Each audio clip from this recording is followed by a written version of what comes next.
Today, it's time to get schooled. And speaking of today, did you know that on this day, December 31st, 1600, the British East India Company was chartered?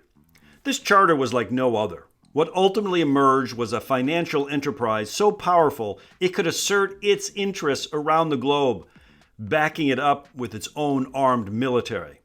The Elizabethan state had essentially granted this joint stock company a monopoly at trade with the East.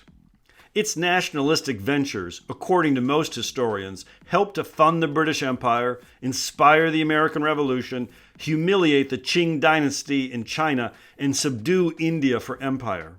Historians have argued that the East India Company was the largest single causal power shaping the globe in its time.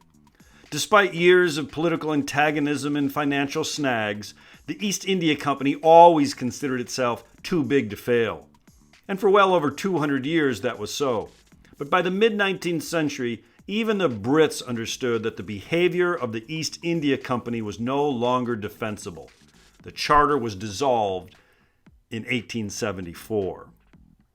What seems to be the powerful lesson of this little tale is that corporate influence on government has from the beginning exemplified the maxim that power corrupts.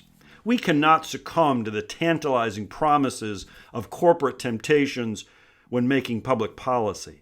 Will Rogers, a humorist from the 1930s, joked about trickle-down economics. Today, many see it as gospel. When financial crises hit, all too often it is the corporate interests that first receive bailout monies. Feels like the joke is now on us.